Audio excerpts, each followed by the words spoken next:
Hi guys, welcome back to my channel. Today's Journey Train video is called The Lake Part 4 by the author Alecia Agard. Don't forget to like, share and subscribe for more Journey Train videos. Meanwhile, back at the palace, Wesley led Linda and Scott along the polished wooden floors of the hallway, their eyes fixed on beautiful murals hanging from the walls and positioned on the ceiling. They were then led into the grand dining room, where there was an elegant table dressed with fine silver. "Please be seated," Wesley said, and left the room. Linda and Scott sat at the table and began to discuss the events that had unfolded that day. "He's a wicked, evil man," Scott said. "Shh! Be quiet, Scott," Linda ordered. Linda was worried that Wesley would come back and punish them. Wesley immediately emerged, banishing a wand, which he pointed at Linda and Scott. "You will remember nothing about the events that unfolded today. Sleep, sleep," he said. Linda and Scott were anesthetized, and Wesley proceeded to take them to the chambers. They remained asleep until the morning. When Linda and Scott awoke, they had no recollection of the events that unfolded in the fields with Wesley. It had been a few weeks since Linda and Scott arrived at the palace. Wesley had been a superb host to them. He bought them beautiful clothes, and he cooked them the finest meals. Almost every day he lavished them with expensive gifts. Linda and Scott were beginning to forget their previous lives on Earth, until one morning at breakfast, Scott turned to his mother and said, "I have visited every room in this palace, and I'm grateful for all the fine clothes and gifts. But I'm bored. I want to go back home." Wesley overheard Scott complaining to his mother. This made him angry.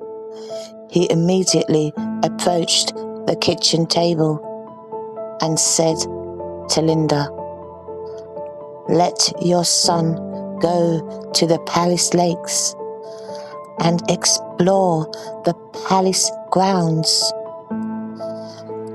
and he will be intrigued by the secrets and mystiques this palace has to offer."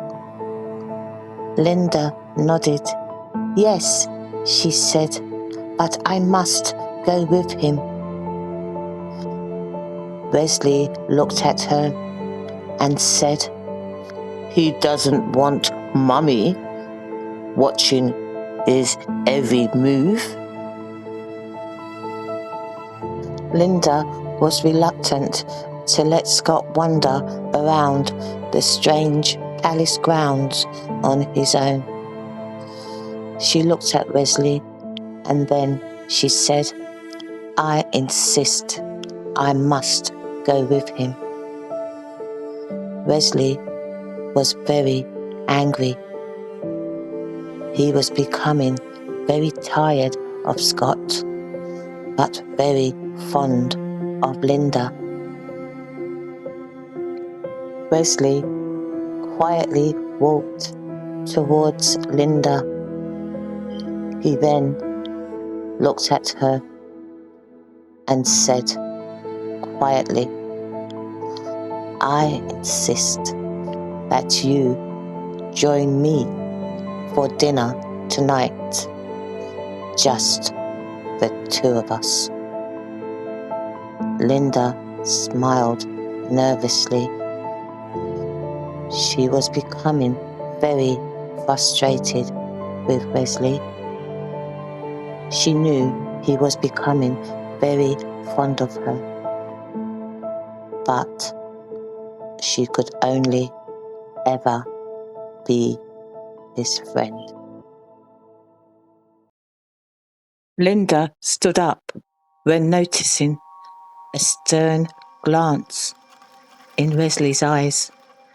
She turned away from him and said, "I would love to dine with you, Wesley, but I won't let Scott out of my sight, not for a moment. This palace is unfamiliar to him, and there has been strange encounters. I'm truly grateful, Wesley, for all the kindness you have shown for both me and Scott."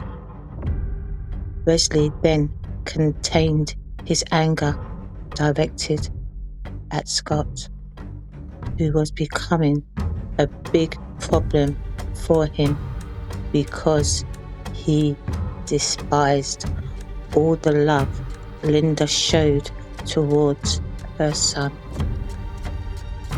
But he was still desperate to pursue a lasting relationship with Linda. But first, he knew he had to find a way to get rid of Scott once and for all. On leaving the palace, Linda and Scott found themselves walking through the beautiful palace gardens. They were unaware of Citizen City, where small people, gnomes and leprechauns resided and had the ability to freeze on sighting spiritual beings. Linda and Scott arrived at a placid lake where small wooden boats were anchored. They decided to explore the beautiful gardens by boat. On entering one of the boats, they noticed a leprechaun statue. The leprechauns were surrounded by gold, and there was a small box containing silver swords beside them. Linda thought it peculiar that the statue was positioned there, and Scott was fascinated by the statue.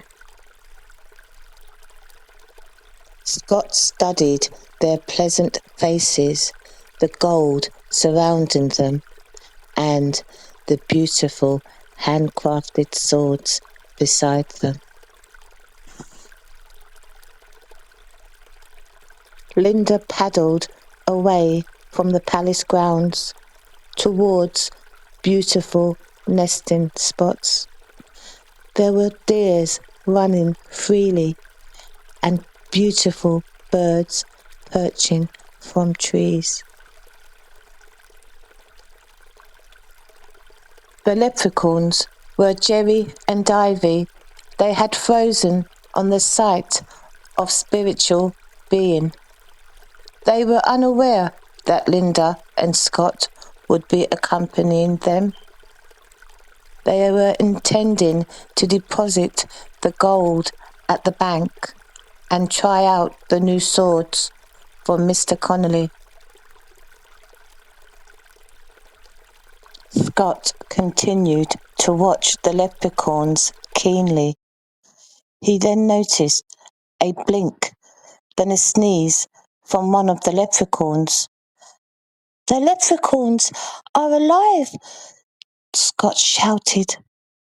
Linda looked up to see the moving leprechauns. Jerry was baffled that they were able to detect their live status.